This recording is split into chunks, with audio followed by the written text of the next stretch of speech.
بسم الله الرحمن الرحيم. الحمد لله والصلاة والسلام على رسول الله، وبعد. باسمي وباسم أعضاء نادي هندسة الريادة بجامعة الملك عبدالعزيز، أن نرحب بكم في اللقاء الثاني في دورة Introduction to Matlab Basics with Dr. محمد بلال. We hope you enjoy with us, and Dr. محمد, you can start now. Assalamu alaikum warahmatullah, everyone. Welcome to the second day. I hope you learned a few things in yesterday's lecture. So today I hope to get more questions from you, and so that we could have a healthy discussion here. So let's start today by doing this short assignment that we were discussing just towards the end of our session. So it's actually a very simple engineering example, and let's get right to it. So let's start implementing that. So first of all, what we are going to do is go to the Matlab screen, and let's make a new script or a new file where we could do our write our program. And once we write our program on a Matlab file, of course, then it is saved for later usage as well. So let's click on the new script, and before we do anything, let's save it. So let's call this maybe from yesterday's work. We still have the example 0 with us, so let's save it with the name example 1, and let's start by clearing all the previous variables so that they don't interfere with our work. And then if there are any figures opened, let's close them all, and they will also not hinder with our work. And then let's also clear the screen. All right, so what do we have here? The problem says that we have been given a formula for the terminal velocity by a skydriver, and it depends on many factors, including their weight, the body position, the density of air, and so on. So the formula has been given to us, and there are some constants as well, and then we have to find the velocity. So let's first start with putting the constants here. So you can see the list of constants towards the end. So let's start maybe writing them here. So first of all, the gravity. So in MATLAB terms, we will just write G. We are introducing a new variable, and you know that all variables by default in MATLAB, they are double Precision. So although we could use a single Precision as well, I could write something like this, single, and something like this. So that will take 4 bytes and not 8 bytes. But in this small program, we actually are not in trouble. We are not using hundreds of thousands of variables. So even if we don't put this single and it's a double Precision number, even that is fine. But anyway, just for practice, we are doing that. Then we have this R, which is the atmospheric density. So let's put that as a second variable, 1.2. Then we have A, which is the effective area. So A is 0.5. Let's also put that. Now you see this is in capital. So MATLAB is case sensitive. So that means later on, if I have to use this variable, I will have to put capital A. Small a will not work. Then we have CD, which is the skydiver's coefficient of drag. So let's also maybe write it like this, capital C and then small d. So instead of using a subscript, we could use something like that. So CD is 1. So these are our constants. So the formula is actually straightforward. The terminal velocity is the square root. So let's write the formula now. Vt is equal to, how do I write square root? Now in MATLAB, there are 2 ways of doing that. I could call this function square root, sqrt. Or I could also do something like, I have something in the brackets and I could put power 0.5. So you know square root is actually power of 0.5. So both ways of writing this equation are fine. So let's go with this one, power 0.5. So what should I put inside the brackets? It is always a good idea to use brackets because when you have a complex equation, complicated looking equation, so to make sure that you have written it correctly, make use of plenty of parentheses and brackets. So what is inside? 2 times mass times g. Now we have not defined mass because in the problem we actually need to do this example for multiple values of mass. So what we could do is, okay, maybe let's start with first value of mass, which is 40 kg. So let's put 40, and then inside the bracket we could write 2 times n times g. So let me write it like this: 2 times m, which is defined, times g, which is also defined. And then there is a 1 over, we have to divide it by another term. So that means I should put actually another bracket here.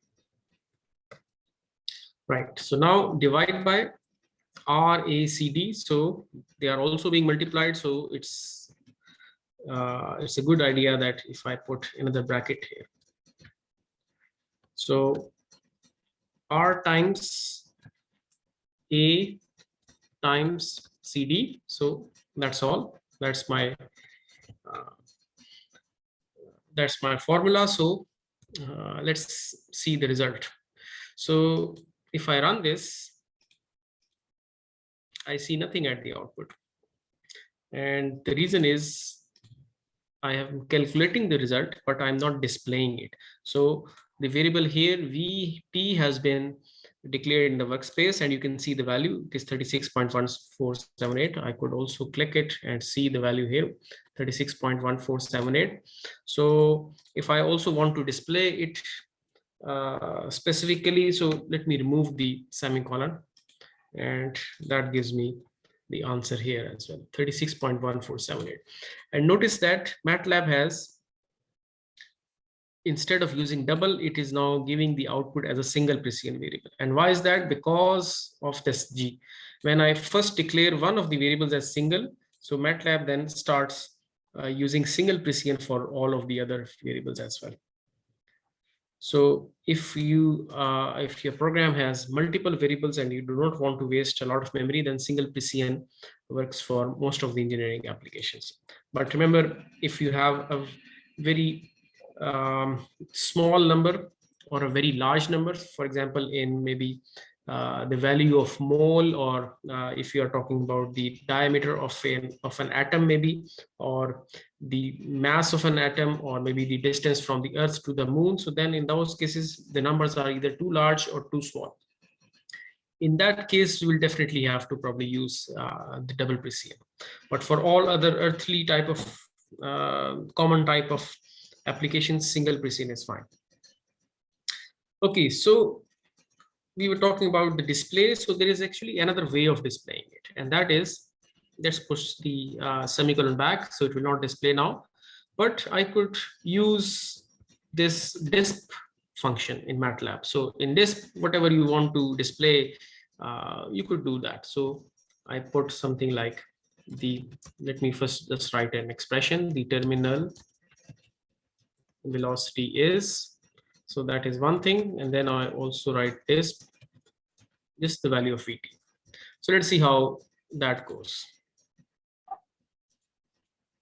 So here it is, the terminal velocity is, so this looks nicer it looks like a proper interface.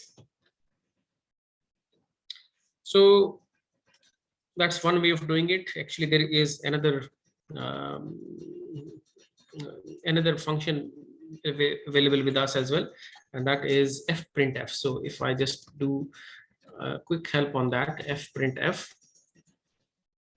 So you see, if you are familiar with C or Java code, where we make string and we put numbers there, so it is something similar to that.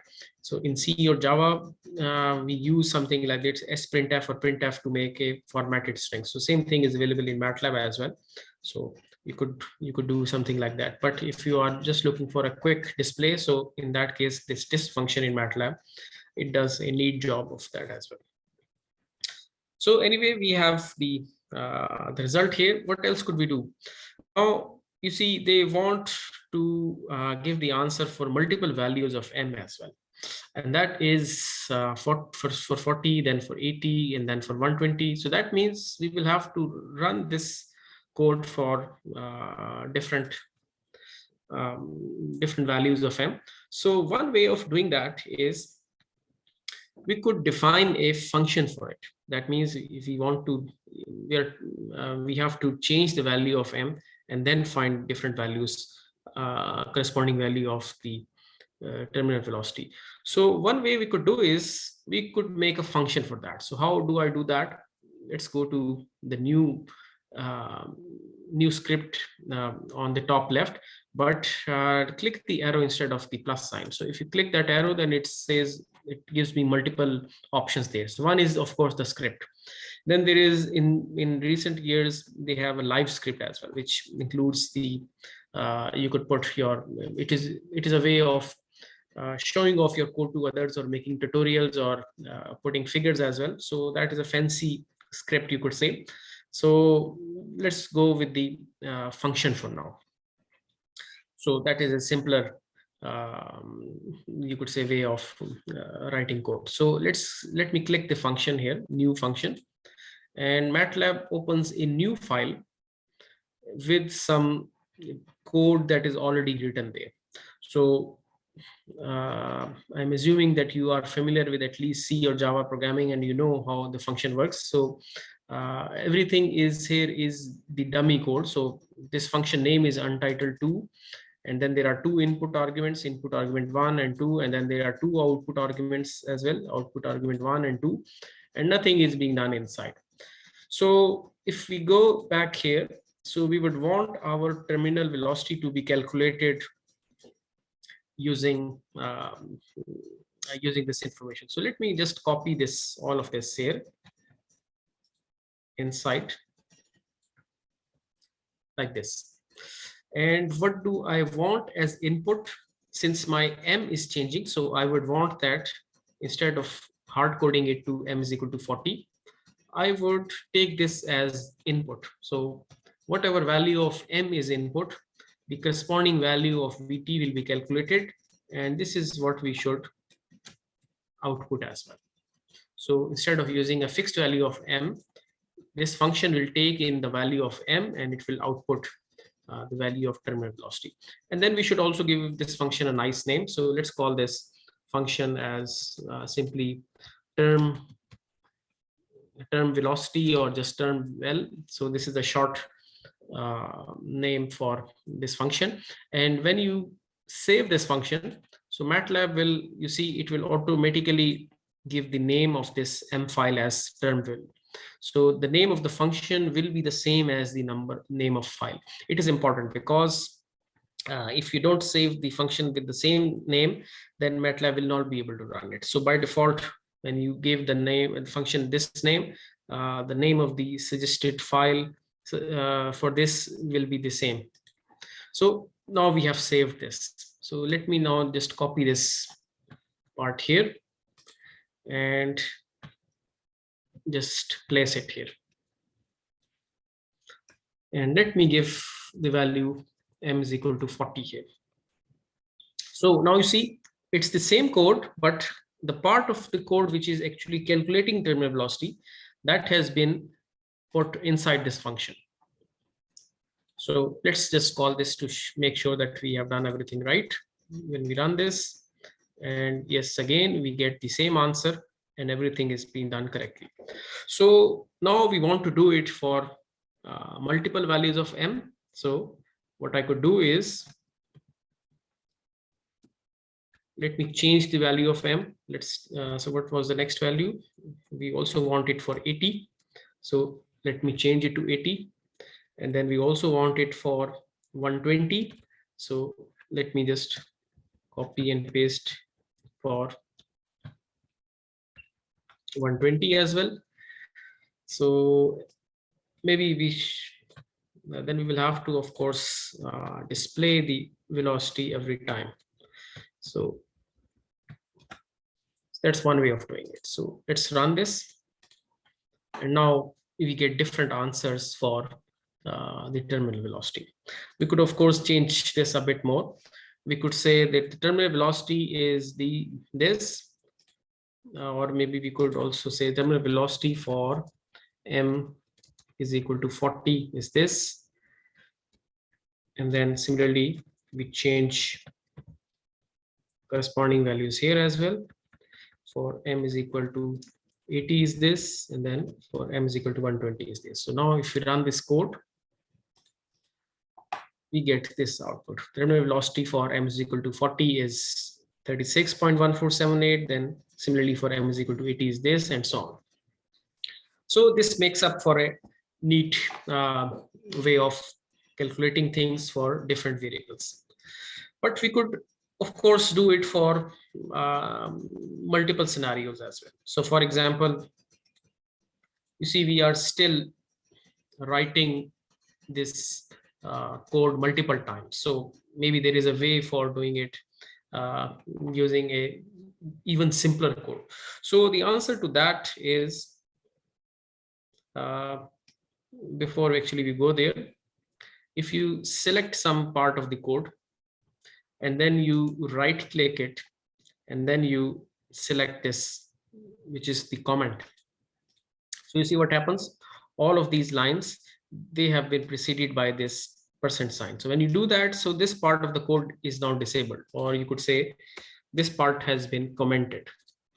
So commented code does not run, it is just there for your reference. And you can also put your helpful comments here for you to understand what is going on in this part of the code. So I have commented this part now. So what we need to do is, since in this problem we needed to run this code multiple times, so one way of making the code neat was introducing this function. The other way that we could do to make it even more helpful for us, because we still needed to call this function multiple times. So whenever you have to call something multiple times, that means you are looking for what we call the loops. So let me share the relevant slides for that here. There are multiple things that we have to do today, but let's go to, since we are in quick need of the loops right now. So let's go to that part. So when you are making an algorithm or a slightly more complicated problem than just simple addition or subtraction, or simple things like that. So that means we are trying to make an algorithm. So this is exactly what we were trying to do right now. So in an algorithm, what we have is an ordered sequence. That means one thing has to be done repeatedly or through a certain fashion, so that it looks, it does your intended task. So that part is called the algorithm, an ordered sequence. So a necessary part of the algorithm is, however, the control, that you do something and then you, based on certain criteria, you also control the algorithm. If something happens, you do one part of the code, and if something else happens, you do another thing. So that's what we call the algorithm's ability to alter the order. So these two things are important here. So in any computer program, actually, you will notice that the control is, or the conditioning is a necessary part. If you don't do that, then your algorithms will be some very straightforward piece of code. So that is only meaningful for smaller programs and not for bigger programs. So that's why we need to understand conditioning or control as a one major component of programming. So what are the other components that you have already dealt with without even specifying them specifically are storage, which were the variables that we did yesterday, and then data processing, which we also did yesterday, some simple multiplication, subtraction, addition, division, logical operations like and, or, and so on. So these are the basic ones, but if you want to make slightly more complicated programs, then you need conditioning. So what is conditioning?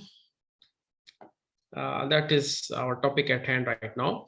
And like we mentioned here, that if you don't use any conditioning, simple addition, subtraction, simple arithmetic type of operations, so we call them sequential operations. Just your algorithm works by just doing one thing after the other, and there is no checking of conditions and so on. But like we mentioned just now, any meaningful program has to do at least a simple decision or at least a simple repetition of tasks. So like the example that we were doing earlier on, we needed to calculate the terminal velocity for different values of m.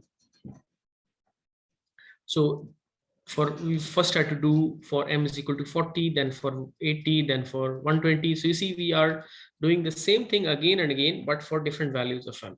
So that is what we call the iterative operations. Do something time and again, but with some changes.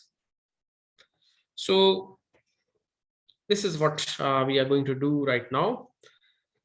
So the way we do it is that we will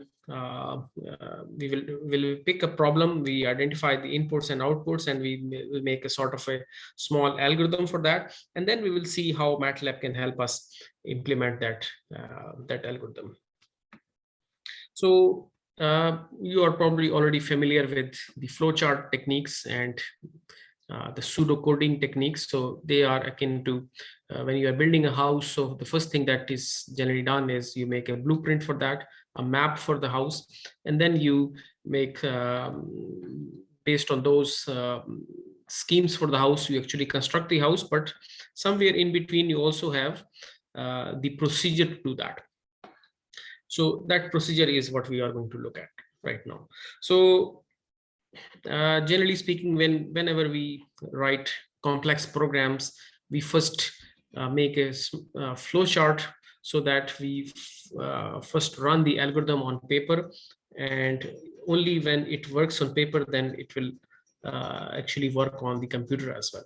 So a brief overview of the flowchart symbols is that you start or end of the program is designated by a rounded edge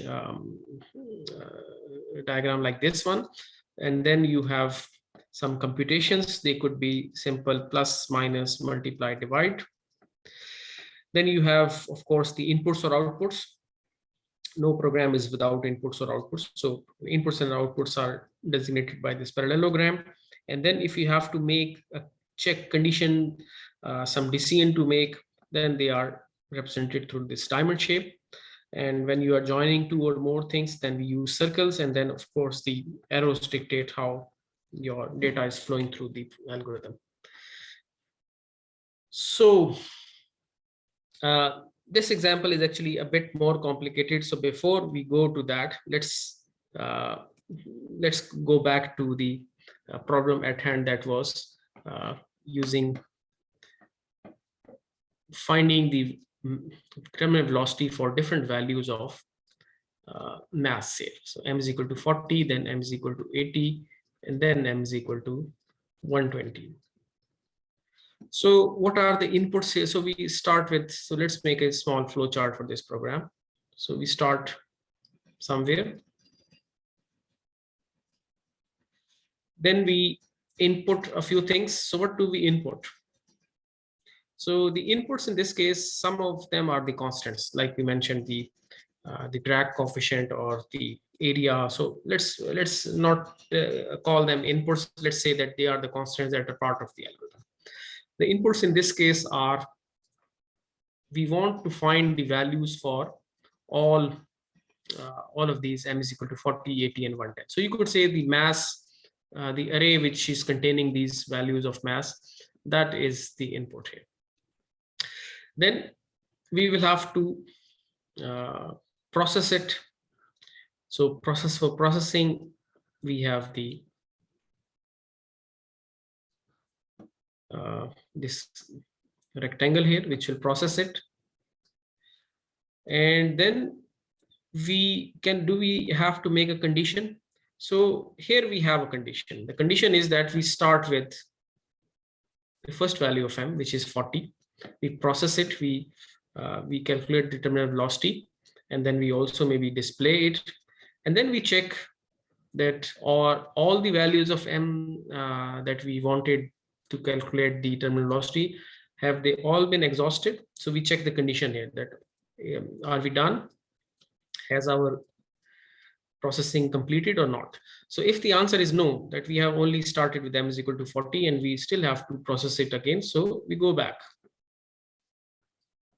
So if the processing is not done, no, go back and do the processing again. This time change the value of m from 40 to 80 and then do it again. And then once we are done with the 80 part as well, so we come here again, it will say that we are still not done. We still have to do it for 120. So we go back again. This time we do it for 120. And now we are done. So when we are done, when this condition is yes, then we finish. So this is a very simple, you could say, flow chart for the problem at hand. So this part of the operation that we are doing like this, we are going back and we do something again, and then we come back. This is what we call the iterations, or in programming paradigm, we also call it the loop. So in Matlab or most programming languages, we have at least two loops available for us. One is the for loop and the other is while loop. So let's see what are those for loops and while loops while we make the code for the problem at hand. So how do we make the loop? The simplest of this loop is actually the for loop. So how does the for loop work? For loop is actually very simple. You write for, and then you use the same code. For m is equal to 40. You see, that is our first value that we want our terminal velocity to be found for. So we write m is equal to 40. Then we write from 40, then we have to change it. And what is the next step? 40, then we have 80, then we have 120. So you could say that there is a step size of 40. So yesterday when we were making arrays, we also use this step size. So 40 with a step size of 40, and it should stop when it reaches 120. So that's simply the structure of for loop. So this for loop will run whatever is written here after this statement. So it will find the value of m. First it will be 40. Then it will run again. It will increment the value of m by 40. That is, it will make it 80. And then it will run again. It will make it 80 plus 40, 120. And then it will stop. And at the end of this, I write something end. So that's our, simply put, the for loop. So this code will run repeatedly, starting with 40, then it will go to 80, then 120, and then it will stop. So let's run it.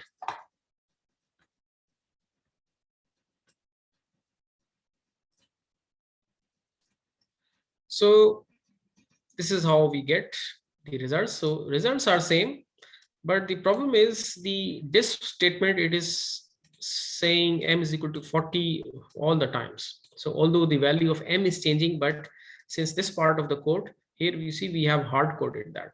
So there is a way around for this as well.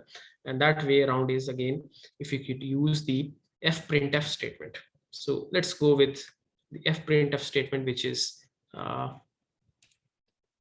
actually more helpful for us here. So let's print the help for that again. And there you see they have used something like this here to help us with writing our own code. So let's take help from this part here. Although here they are actually writing to a text file on disk, but we don't want to write to something to a text file. We just want to print it on the screen, but still this is helpful for us. So let me just copy paste this, and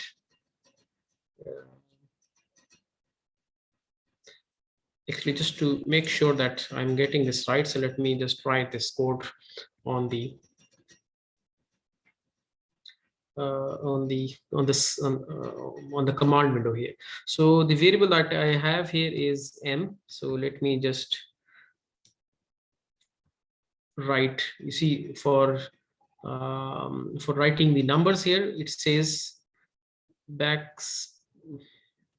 In this example here, it is using this this particular syntax of the code, which is %6.2f. So 6.2f is actually telling us that it is using some 6 digits for the main part and 2 digits for the fractional part in order to display this number. And I think if you remove this FID, then it simply displays this. And yes, that's right. Yes, so this part is working.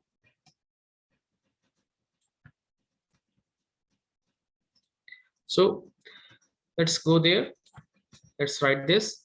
And here we could also write something like, now the terminal velocity for m is equal to, now this m will change. So we have written this, for m is equal to this is now value of Vt. So again, I think we can use the same syntax for velocity, for the actual velocity as well. So m is the first thing input m, and the second thing is now Vt. So hopefully this should work. Right, yes, here it is. So this is what we have made the formatted, what we call the formatted string. The terminal velocity for m is equal to 40 is 36.15. And then when the for loop goes to 80, then the value of m is changed, and then correspondingly the value of Vt is changed, and so on. You could actually also maybe put the units here as well. Let's just put kg, and for velocity, I think it is meters per second. So we could also write something like this. I'm not sure if this is allowed or not, but let's check. Yes, it works. So this is, so through this example now, we have actually covered a lot of ground here. We saw how a for loop could be used to change multiple things. And then we also saw how we can nicely display some of our readings, and the correspondingly you could change that. So now our code is actually much neater now. We have a function for terminal velocity. We don't have to use a hard-coded value of m for that. So if we change the value of m, it correspondingly calculates the value of terminal velocity. It gives us that. And then in the for loop, we change the value of m according to our wishes.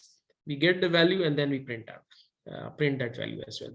And like in the Matlab example for the printf, you could also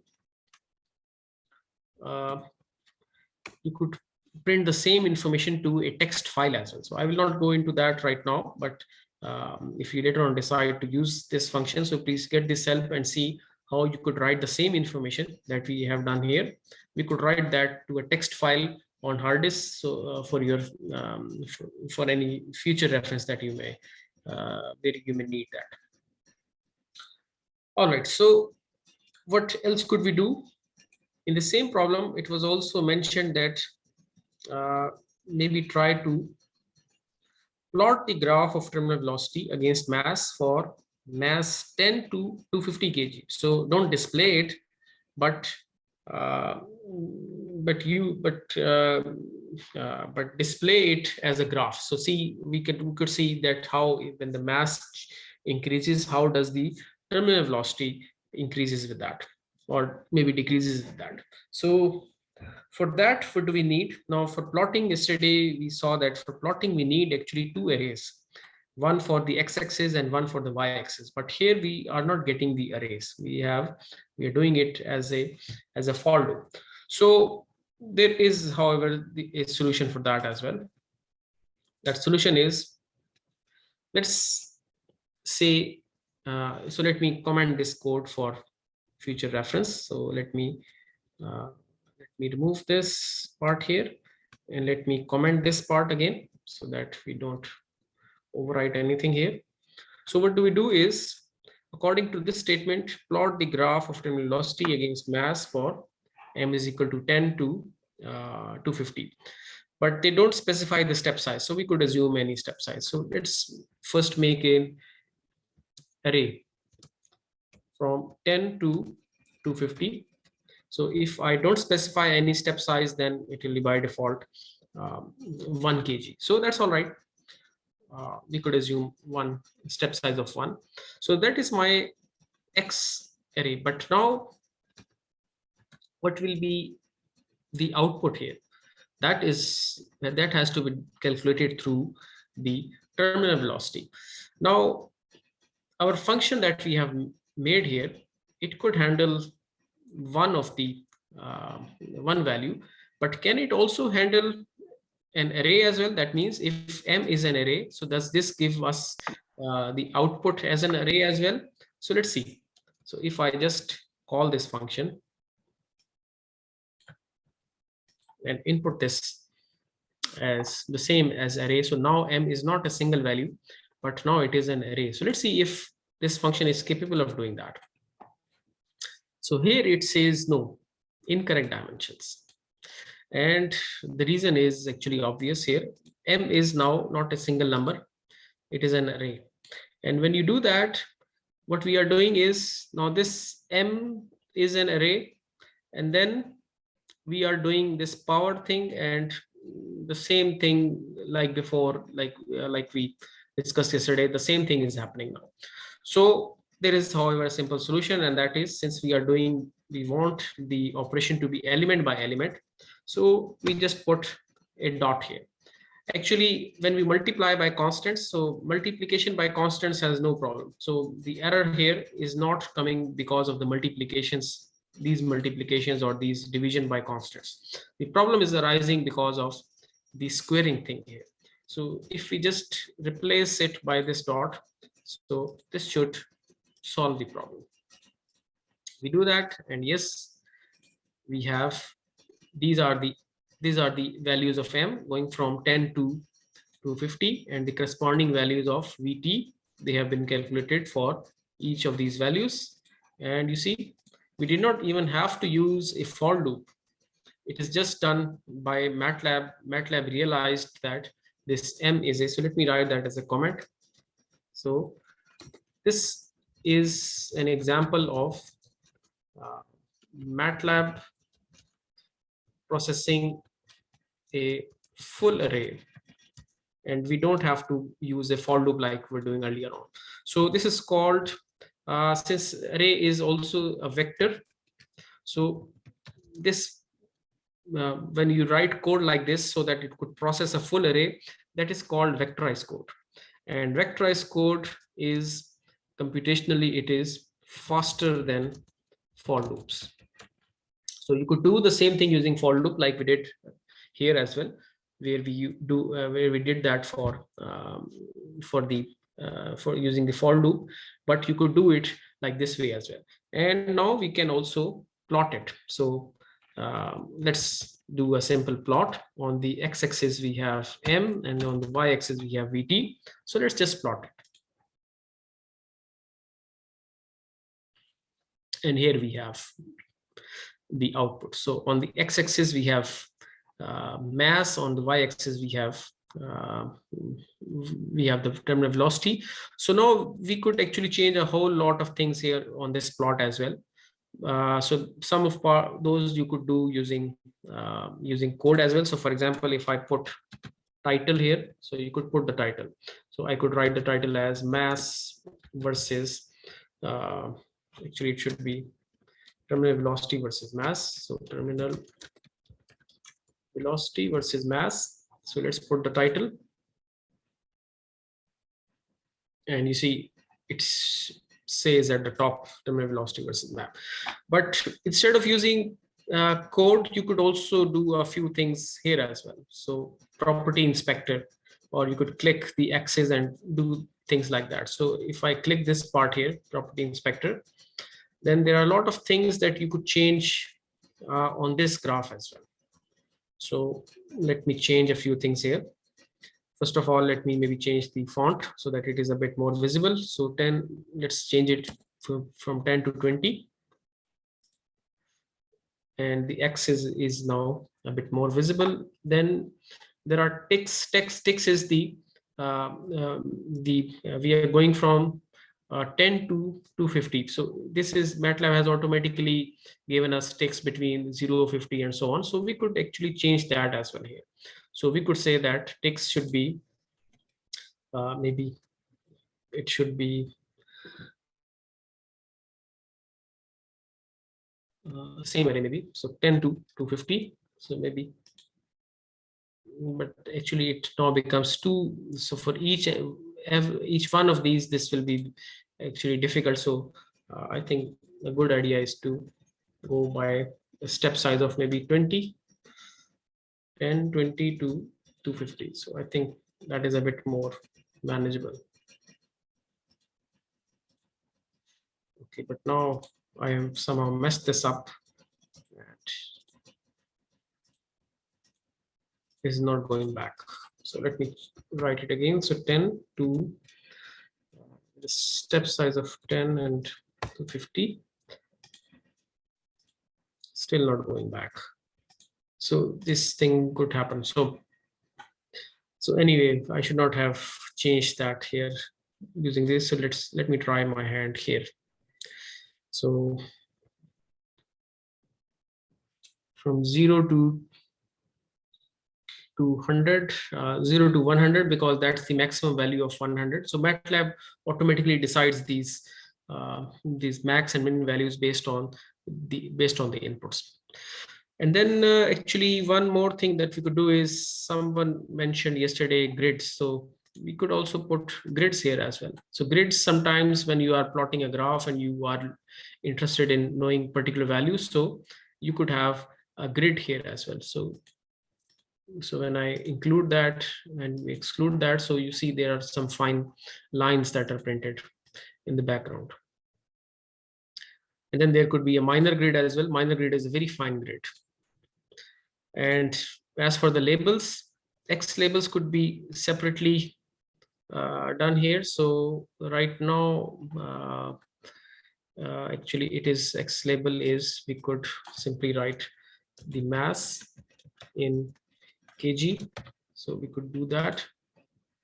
And similarly, we could do something for the y-axis as well.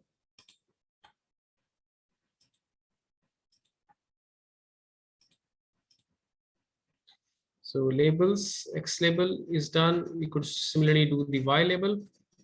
So Y label is terminal velocity.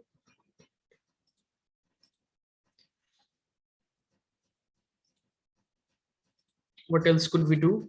Maybe for the plotting,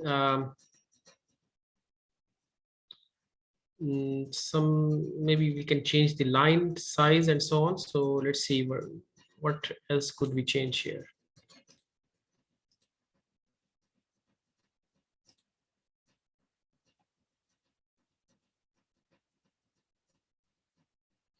Actually, there are just too many options for us to try right now, but let's say try this line. So let me change the color of the, these are the points that are originally done. So let me change it to maybe red color line.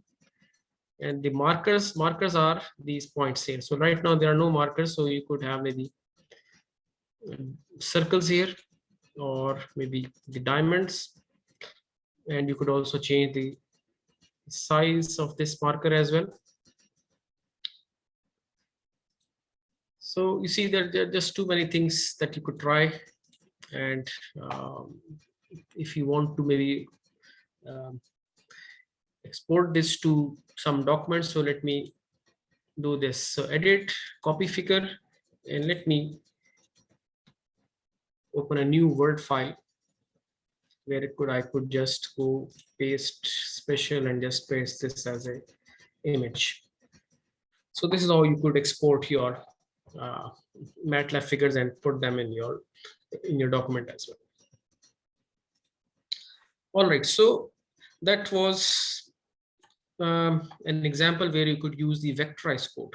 That means a code that is able to process the whole array using just one simple dot here. So dot is telling us that we have to treat the elements of the array separately, and there is no need for doing it using a for loop. But if you use for loop, because sometimes there are mathematical functions which could not be done through this simple dot operation, and there are some things which we have to do individually. So for those advanced applications, of course, you will require a for loop. But in general, the lesson from here is that when you're programming in MATLAB, you should try to avoid for loop if you could do something in vectorized code, because vectorized code is generally faster than for loops. However, if you want to do a bit more of this thing without using this vector processing, so let's have another version of the same code but using for loop. So how could we do that? So let me now again comment this part of the code, and let's implement this as a for loop. So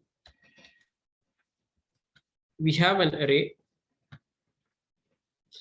then our output array VT, we don't make it by calling the function. What we do is we make an array we initialize an array all zeros, and that will actually introduce you to another function which is quite helpful for us.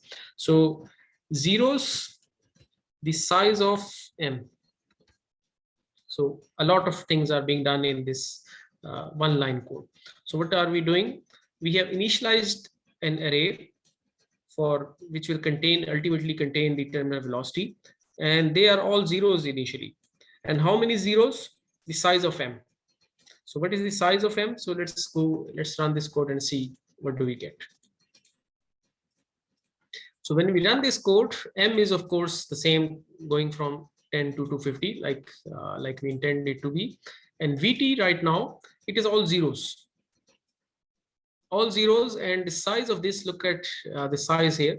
The M is 1 row, 241 columns, and VT is also 1 row and 251 columns. So this is because of this code. I am demanding MATLAB to give me an array of zeros which should have the same size as M. So this is how I get. Okay, then what should I do? Now I have to fill these zeros, replace these zeros one by one with the actual value of m. So how do I do that? Okay, now I will have to use for loop, and I have to access each one of those element of VT. So let's take a look at this VT again. So first I have to fill this first element of this VT array. So then we have to do it for the second one and third one and so on.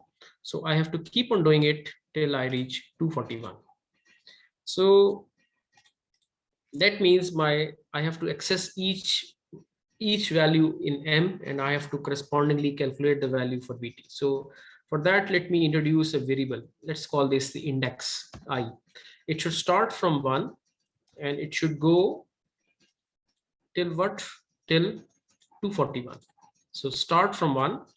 This is 1, 2, 3, and it has to end at 241 here. So now you could ask me why now 241, I was looking at it, and that's how I got the value 241. What if you don't know the value of, how do I do it programmatically? So there is another way of doing that, and that is you could call a function which is called the length. So let me put that value. So let's have a new variable L, which should give me the length of VT.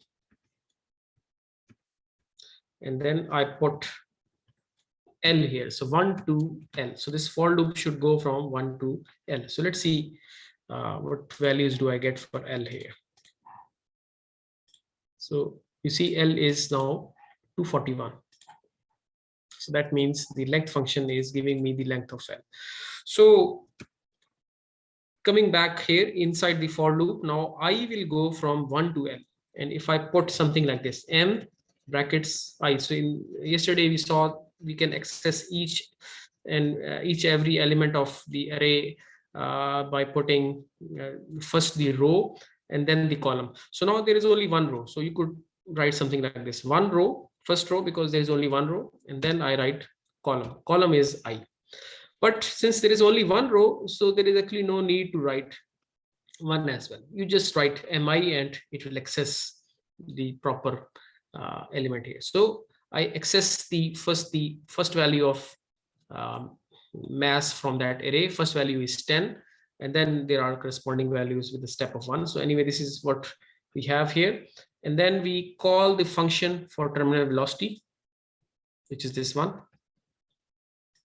So terminal velocity. So instead of passing just one value of m,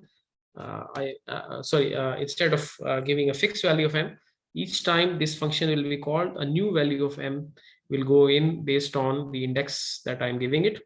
And then where should I put the result? The result should be put in this array, vt. And again, similar to how I index the m, I will index the same value of this vt. And at the end, I should have this populated. And to verify, I could call this function again. And let's see if we got it right or not. And there we have it. So we implemented the same functionality, but this time we did not use Vectorize Code. We used the for loops. And the result is same. So again, like I mentioned before, it is not recommended to use this loop. If you can avoid for loops, then do that. So this part of the code, which is based on for loops, so let me write it like this as comments: for loop based code. And the earlier one, this was the vectorized code. So this is actually slower than Vectorize code. So how do we know actually this is slower or faster? So Matlab has given us some tool to actually measure the processing as well. So how do we do that? Let's try here. So before running, there is a function which is called tick and talk. So let's find the help for this tick. So tick starts a stopwatch timer. So you press this button, sort of a button. So it starts the stopwatch timer. And then when you are done your processing, then you correspondingly call the function talk. So tick and talk. So they give you the timing for that. So let's call this. So let's, before running this code,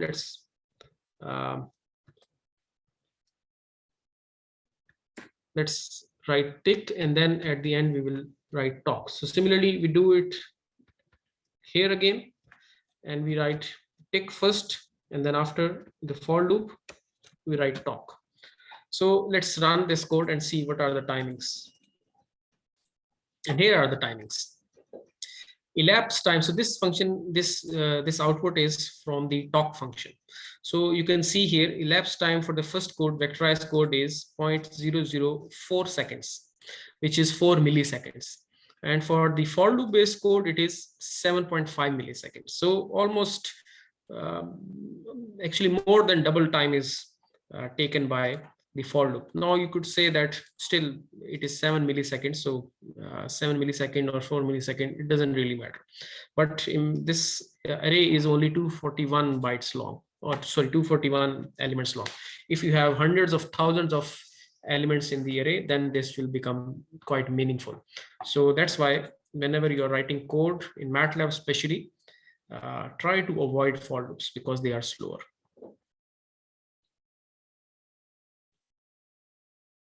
So using just this one example, we have tried our hands at multiple functionalities in Matlab.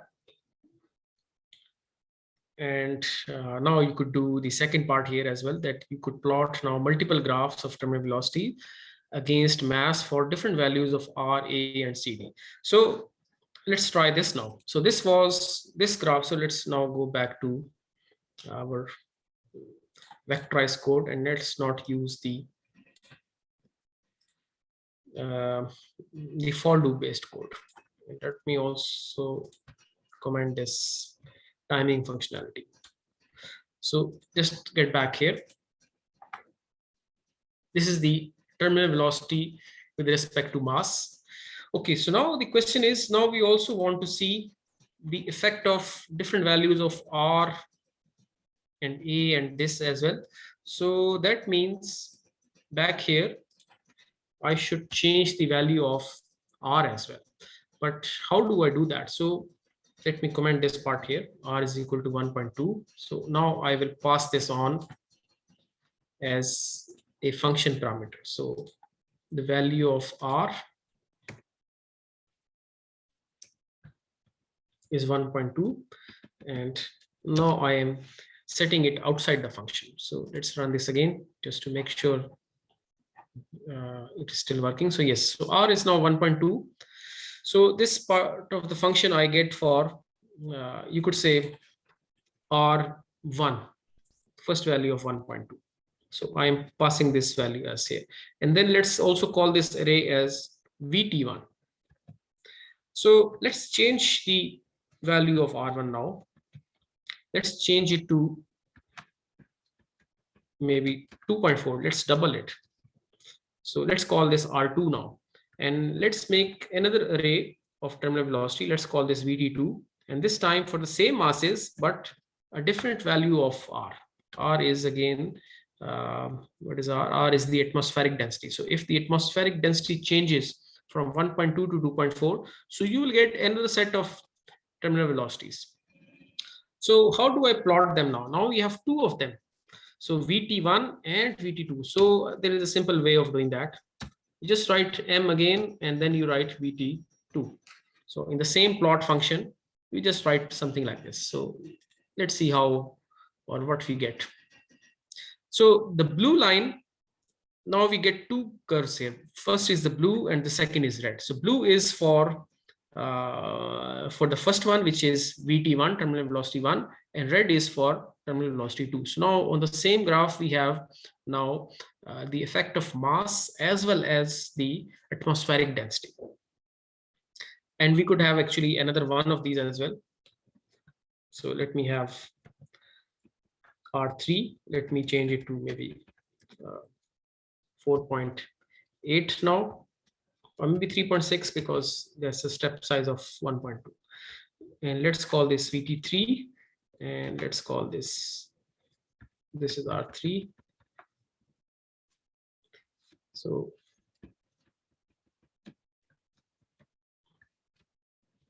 let's see how does that pan out.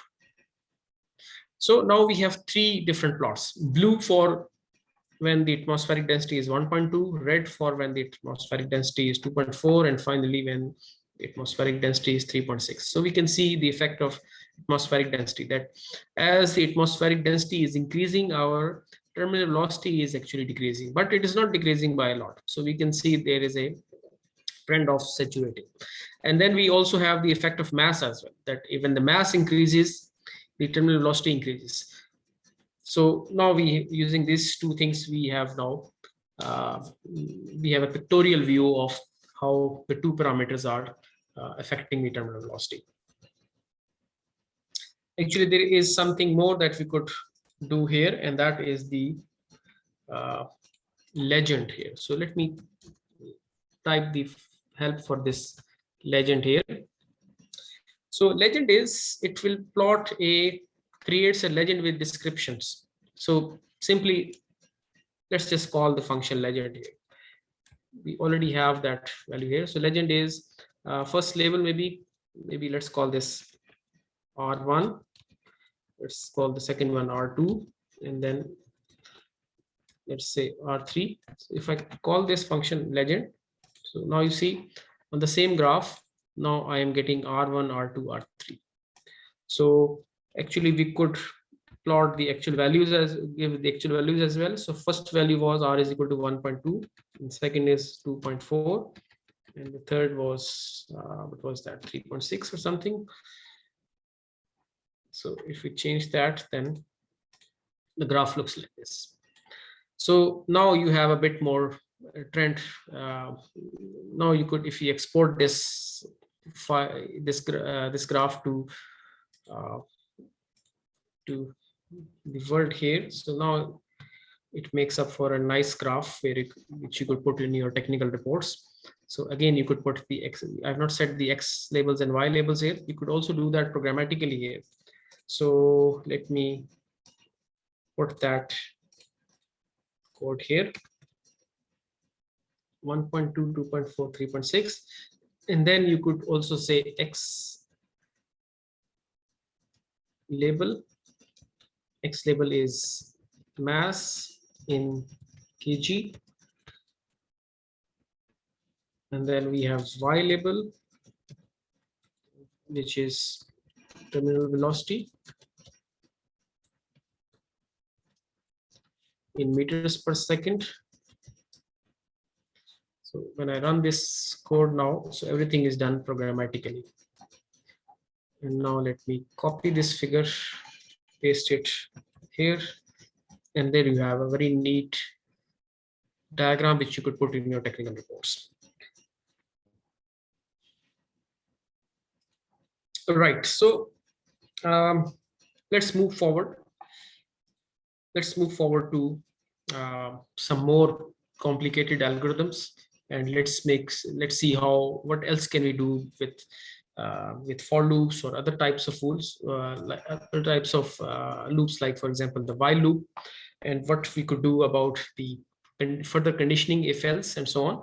So before we do that, actually let's go back to some of the things that we maybe left out yesterday, and let's see. So yesterday we saw multiple functions, simple functions. Let's take a quick look at some more of those. So multiplication, division, they are simple stuff. You are already familiar with that.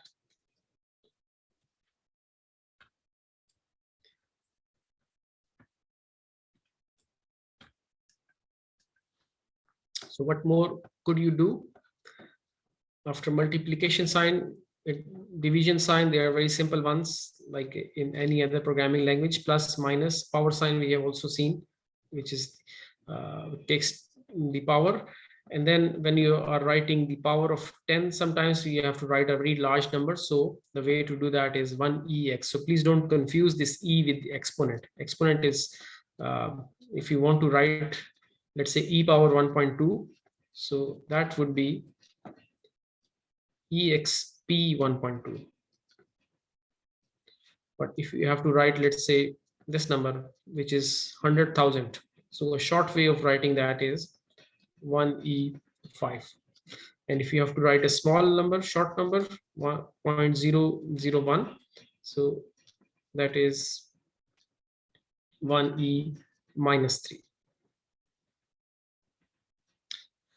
And now we have also seen that there is an element by element operation. If you are doing, let's say, power of an array, that like we did before, so you have to make sure that you don't miss out this dot here. So if your array is, let's say, simply this 1, 2, 3, 4, let's say this is your array, and you want to find the square of this or square root of this, let's say, so you have to put a dot power 2, or for square root a dot power 0.5, and for square root, again there is a function for that, which is sqrt, so you could also call that. So anyway, dot is when we want element by element operations. If you have a here like this, and b is, let's say, 0, 5, 1, 6, let's say, and you want to multiply their elements together, so that the answer is 0 times 1, 0, 5 times 2, 10, 1 times 3, so element by element. So you will write it like this: A dot multiply by B. So now you may have guessed that why do we put a dot here? Because dot and multiplied by, so you know, if you write it this in English, it will be pronounced like this: dot product. Product is multiplication, and from your math courses, you know, dot product is the product between two vectors, and you write it like this: A dot B. And what do you do in when you have two vectors A and B and you have to find the dot product? You multiply their elements together and then you sum them up together. So that's why this dot is actually coming from here, from this mathematical background. And then similarly, we don't have just dot product, we have dot division as well, which is not defined for vectors. So Matlab basically just borrowed this concept from vectors and applied it to just about everything else. So what other functions do we have? Exponent function we saw last time, square root we have seen, log. So by default, this log is natural log. So if you want a base 10 log, then you have to write it like this: log 10. Then you could do also the absolute operation, cosine, sine, and others. We also saw that yesterday. And this is using the same terminology for E, using if you have a very large number or a small number. So you could make use of this expression. And please make sure that you know that this E is different from the exponent. Exponent is different. Exponent is something different.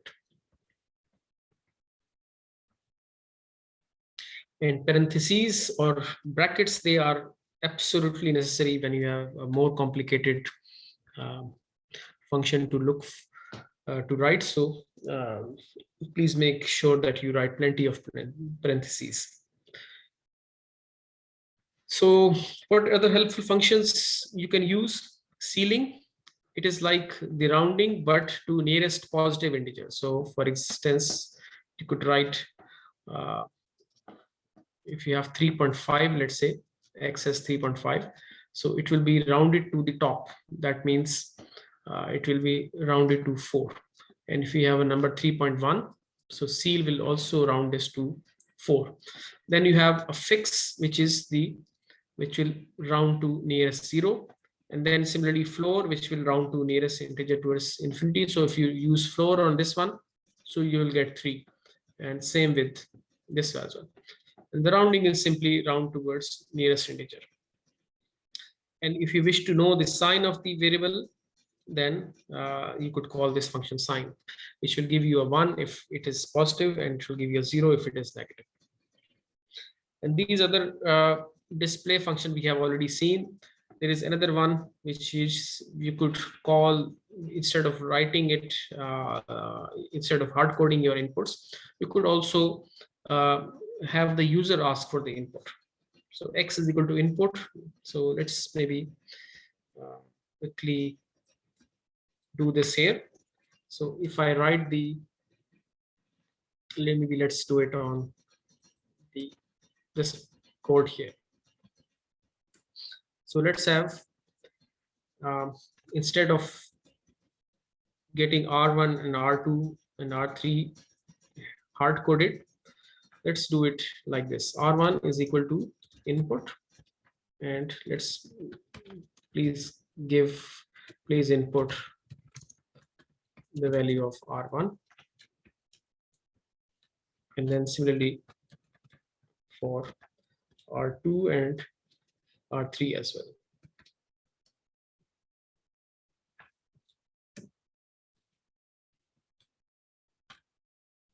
So you see now it is asking the value of R1. So I will say, okay, 1.2, 2.4, 3.6. Then it does the processing and gives me the answer. So that's a very simple interface that you could build using this input functions. So instead of hard coding, you would ask the user for that.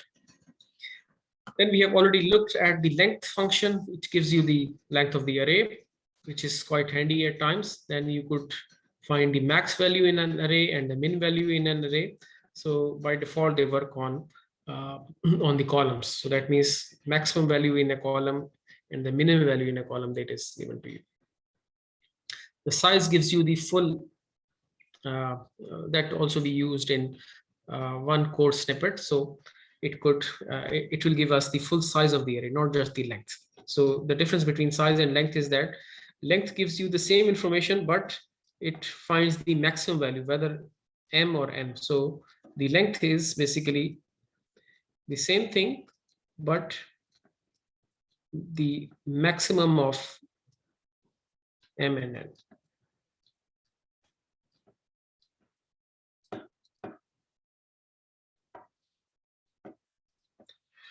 So similarly, we have the sort function. Sort basically, as the name suggests, it sorts each column of the array in ascending and descending, in the ascending order. And if you want sometimes the sum of the elements in the matrix, so similarly, all the elements in the column would be summed up and the answer will be given to you. So let's do a maybe quick example there. So let's have some random array, and let's call the sum function. So let's have a new variable s, which will be the sum of r. So you see all the elements in the column have been summed up, and you get the answer in the variable s. If you want the summation to be done in the rows and not in the column, so you could call the same function again, sum of r, but specify 2. So give another variable, another argument, which is 2. So now you see all the rows have been summed up and the answer has been given as a column vector. Same could be done with the sort function as well. So let's sort r. If you sort it, now you see all the columns that you are observing, they have been sorted. But if you want to sort it in the row way, so then you pass the second argument as 2. And now you notice that all the rows have been sorted in the ascending order. So this we saw yesterday as well. Relational operators, less than, equal to, greater than, we could do that. And the result is a logical operation, logical answer. So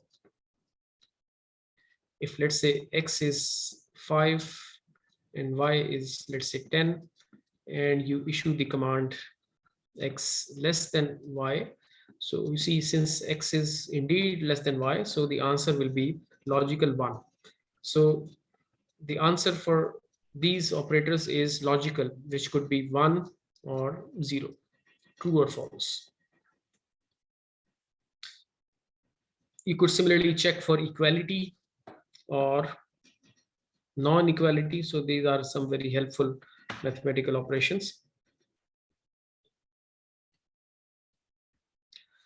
So you could also sometimes do the AND operation or the NOT operation. So ending and not and NOR operations, these operations, they are generally defined for the logical ones. So in some complicated algorithms, you may need to issue some of these commands. So coming back to our algorithms here, so we had discussed one simple algorithm, which was just for doing the problem at hand. So we could do a similar problem. So let's pick another problem. And this is actually a very simple one. Probably we don't even need to make a flow chart for that. And that is simply read 3 numbers. You could input it from the user as well. Like we just stated for the value of the atmospheric coefficient. So you could read the values of X, Y, Z, do some simple processing, and you could print that. So that's a very simple algorithm, nothing complicated here. So this is what we call the sequential operation. So most basic programs are like that. But as you go to more complicated ones, like this one, for instance, find the largest of 3 numbers. So this will require some condition checks. So you input 3 numbers, and then you check, is A greater than B or not? So if A is greater than B, then you check if A is greater than C as well or not. So if A is also greater than C, so that means A is definitely the greatest of them all. And if that's not the case, then definitely C is the greater of the 2. So so you have, if in the case that A was greater or C was greater, then you have covered the cases. But what happens if B was greater than A? Then you need to check for B being greater than C as well or not. So if B is greater than C, then of course you display B, else you display C. So this is a very simple algorithm for finding the maximum value if you have 3 elements. So this is simple algorithm, and you could implement this in Matlab right away. So let's do that just now. So we open up a new script. We start with our usual stuff, clear everything up, close everything, clear the screen, and let's save this as example number 2 maybe here. And let's start with 3 numbers, and let's let them maybe have, let's have them as an array here. So X is a random array of 3 numbers, so all in a single row. So 1, 3, and let's see what do we get here.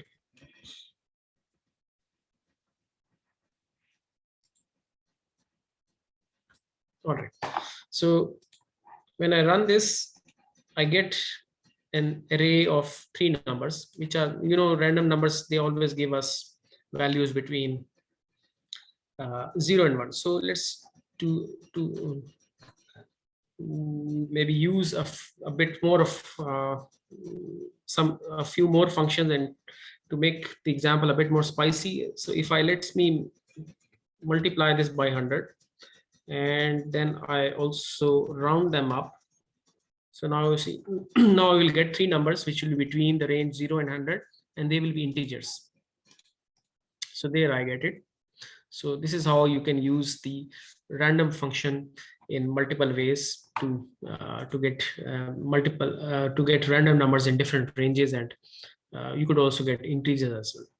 In fact, I could get negative numbers here as well. So if I subtract this if I subtract 50 from it, so ideally I should get 1 or 2 negative numbers and the rest positive numbers.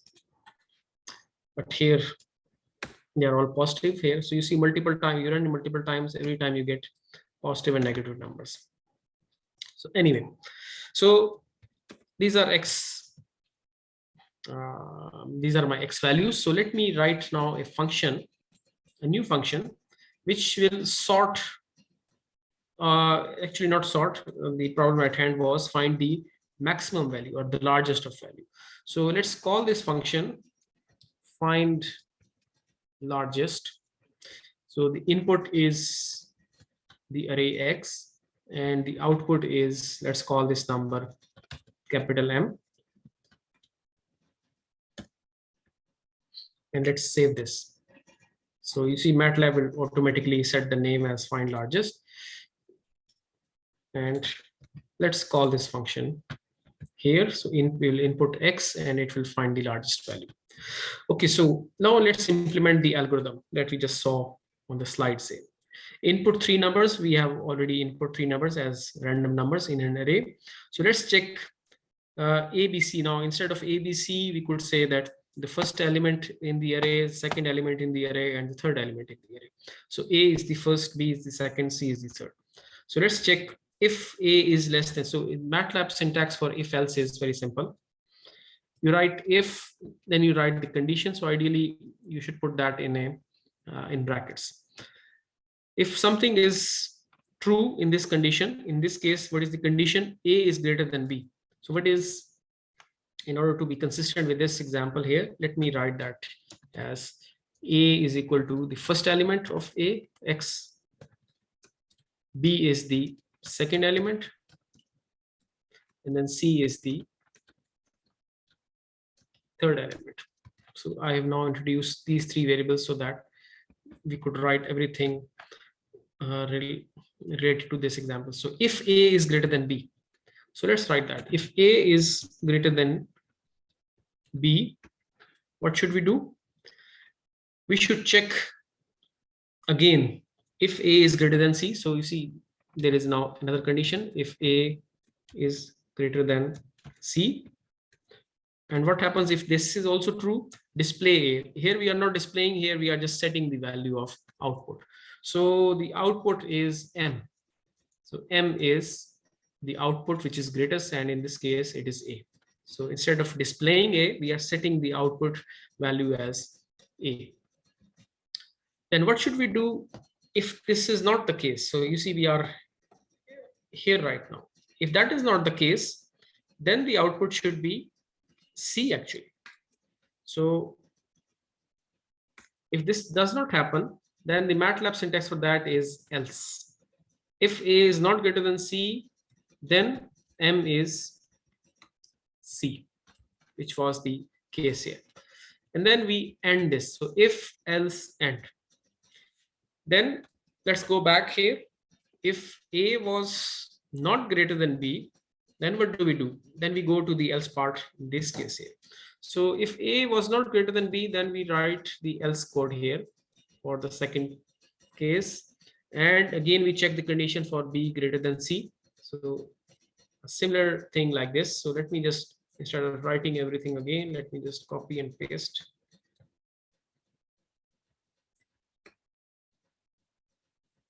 And we have it here. So remember, this final end is the function end, not the if else end. So here, what do? Going back to the algorithm, if A is not greater than B, then we check if B is greater than C. So we check if B is greater than C. And if B is greater than C, then the output is B. Else, the output is C. So hopefully we have implemented the largest function correctly. Yes, what will happen if A and B is equal? So you see, if A and B, we have not specifically checked that. If A and B are equal, so that means this condition is false. So if this condition is false, it will go here and automatically B will be output. So if A and B are equal, so whether you output B or you output A, it's really the same thing. So let's see if we get the right answers here or not. Let's run this code. So you see the input was 30 minus 31 and minus 1, and maximum value is 30. So at least for this example, the algorithm is working fine. Let's run it again, this time a different value. So again, you see max value is still the same, So hopefully for all the possible, because whenever you write an algorithm, you run it once or twice for a few inputs, it may run, but due to a very complicated bug, it could happen that for certain inputs, it may fail to run. So that's why it is important to debugging a software is a very important topic. And there are actually in every company, software company, there are developers and then there are software testers. So the entire job of software testers is they keep on inputting different vectors like this, and they check the software whether the desired output is being output or not.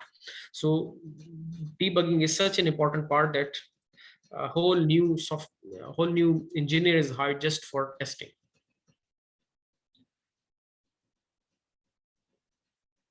So if we now want to, let's say, find not the largest, but the smallest. So what we could do, let's write a new function. Let's make this find smallest. Let's save this here. So what do we have to do now? Now, instead of greater, let's just replace it with smaller.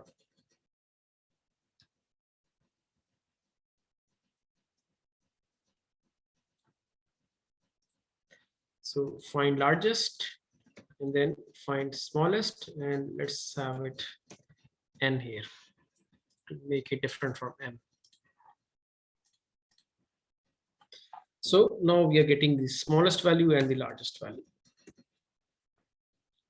It works every time we are doing here. So it works also for negative numbers. But how to do that now for it? This algorithm was actually only for 3 values. What if there are more than 3 values? If there are 10 values or 100 values or maybe 1,000 values, so what we should do then? So in that case, we need a more complicated algorithm. So let's comment this simple one, and let's find the largest value if the array is too big. So for that, let's make a small algorithm here. So how can we make a small algorithm for that? We can use max command, of course.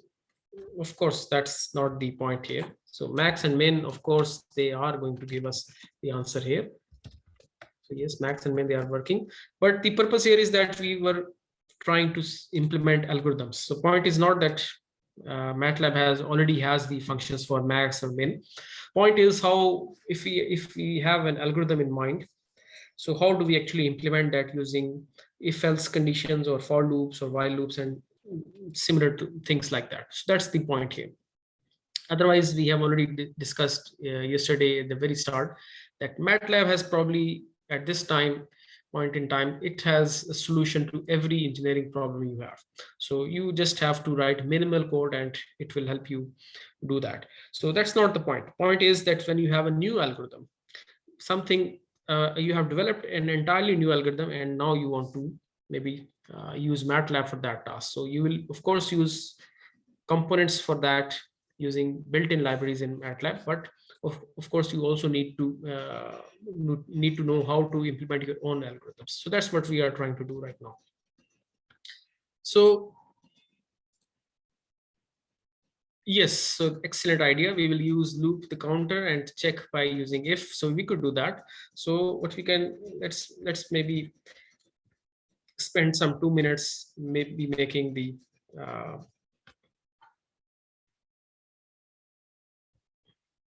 writing this or making this simple flow chart here. So if we have more than 3 numbers, so what we could do is first let's check how many elements are there. So let's check the element of number of elements in this. So we could say the n is, let's say, the size of the array X or the length of array X.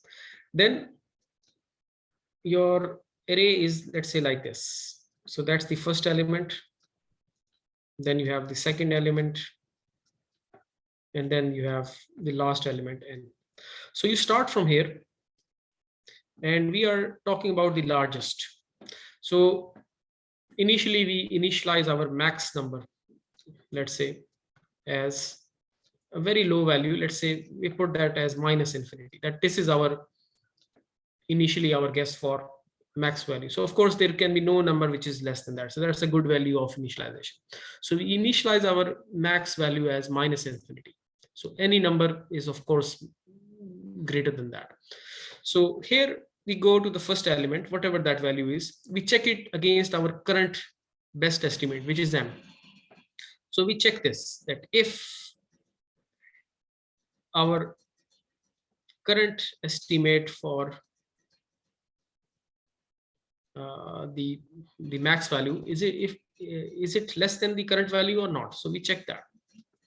If that's the case, we have found a better value. So let's replace it. So let m take on the new value.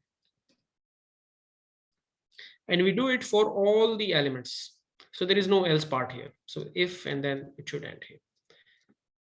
Because in the else case, we would want to keep the old value. So there is no point in just repeating that.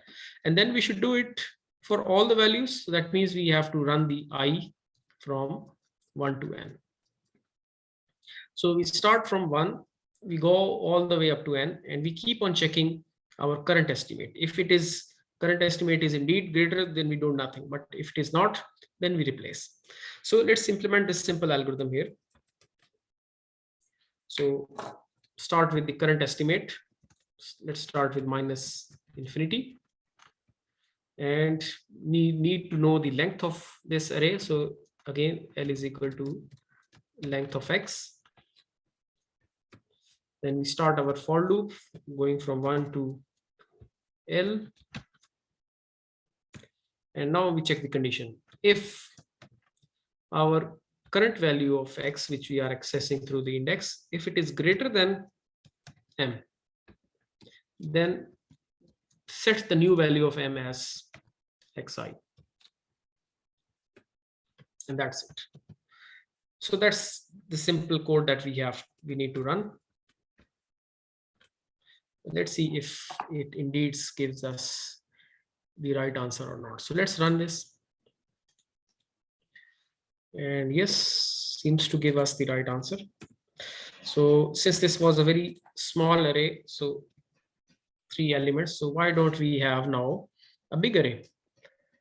Let's say 1,000 values, and let's not display them. So let's check the max value using the Matlab function, and then let's check the max value using our own function. So there it is. Both of them are giving 50. So of course, Matlab is more reliable. So that means our algorithm works just fine. And what are the values in X? They are 1,000 elements between -50 and 50. So the max value is of course 50. Similarly, we could write the same algorithm for finding the smallest element as well. But here we will have to make some changes. Start with m is equal to infinity here and change it to less than sign. And then let's also test this here, max value. And then for Matlab, the min value. So both of them should be the same as Matlab. Here we have, so max value 50, both by Matlab and our code, and minimum value -50, both by Matlab and our code. Right, so this is a very simple way of solving it. So similarly, you could make an algorithm for the middle of 3 as well. You have to make only a few of these changes. Then similarly, you could find the sum of first 50 elements and so on. So they are actually simple ones. Similarly, in most introductory to programming courses, you also find the factorial of a number. So it's very similar to doing the summation of first 50 numbers and so on. Instead of just summation, you change it by the multiplication. But a more challenging thing would be how to implement the sorting algorithm. That if you have been given a, we have actually done this, so this part is fine. But what if we saw that how to find the largest number, we saw how to find the smallest number, but what if you want to implement the sorting algorithm? So sorting means you have been given an array and you have to sort them. Let me do it here. So you have an array.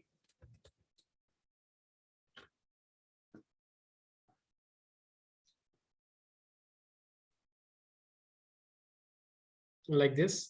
So this X has multiple elements and they are distributed just in any order, not ascending or descending. So now you have to sort them so that the max value is here and the min value is here. So how do we do that? There is one simplest algorithm in terms of you could say understanding the code, but that is not the most efficient in terms of the running time. So that algorithm is, you start from here, first element, and you compare this element. Let's say this first element was, let's say 10, let's say. So you compare it with all the subsequent elements in the array. And if you find an element which is greater than this, so you replace that here. So essentially what you are doing is that starting from the first element, you replace that element with the max element in the remaining part of the array. So what will happen after this step? the max element in the whole array would be placed here. You will be sure that that's the max element, but the rest of the array is probably still unsorted. Then you leave that here, and then you pick the next element, and then you repeat that with the remaining of the array. So the max element in the remaining array, now it will be put here, and globally speaking, this will be the second best or the second max element in that array. So you keep on doing that until you reach the final element here. So this is what we call the bubble sort. You could implement this using the max function that we have just made and using another for loop. So that bubble sort is probably the easiest to understand, but it has a very it is not very efficient. So the efficiency of the algorithm is also what you should keep in mind while implementing your algorithm. So today we also saw that Vectorize Code in Matlab, they are quite efficient. And you should try to avoid for loops at all cost if you're writing your own algorithms. So what we did here was actually when we were finding the largest or smallest element, so we were making use of for loops, and they will make it pretty slow if your size of the arrays are too large. So it is better if you use the Matlab built-in function in that case. So you should use sort function for which is built into Matlab, because they are using the most efficient implementation. So you should use these algorithms of your own using for loop and if else and other loops if you think that maybe there is no particular function available in Matlab that could do that. So before I leave this topic of while loop, we could actually implement this same thing using a while loop as well. So instead of using a for loop, let's use a while loop. So how does a while loop work? Similar to for, but you have to initialize and stop your loop yourself. So how do we do that? Introduce a variable I, which starts from 1. And then we check the condition while. So while I is less than or equal to L, keep on looping, and inside change the value of I to go every time go from I is equal to 1, 2, 3, and so on. And the remaining part of the code will remain the same.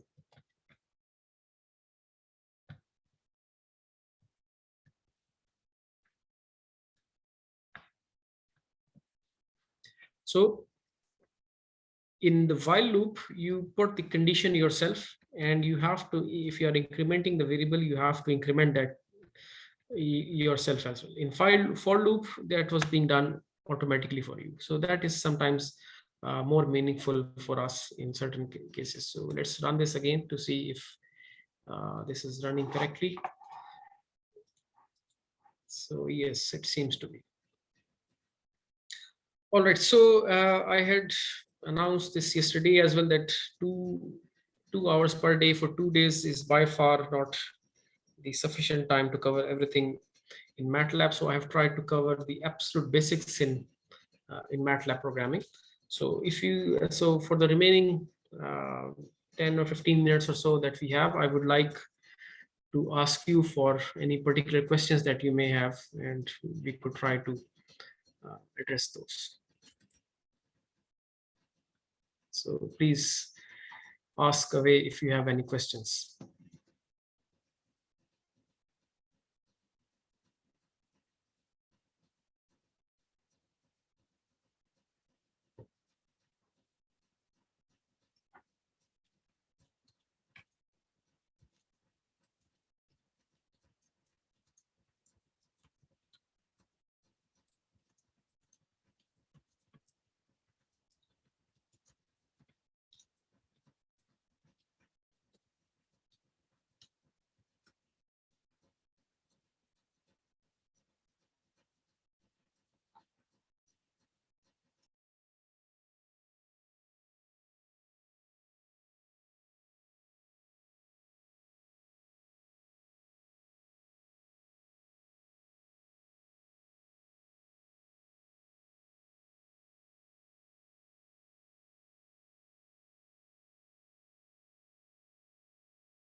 Okay, so the question is about importance for MATLAB. Other than mathematics, I'm afraid I think that's not the case here, because MATLAB was made to solve engineering problems, and engineering problems are not really engineering problems if you take out the maths here. So I did mention that you could use it for some finance problem as well, but finance problem also depend on mathematics. So at the core of it, MATLAB is of course about solving mathematical problems.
دكتور.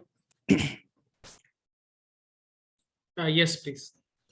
Okay, I think there are no questions. Okay.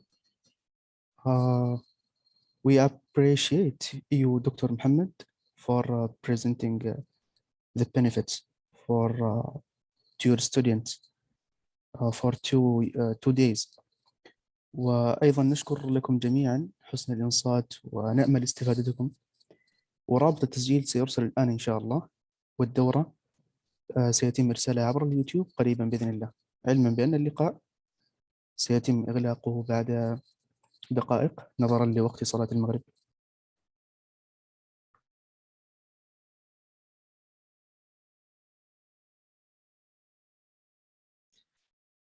All right, thank you for inviting me over here. If you have any further questions, I have shared my email. I will be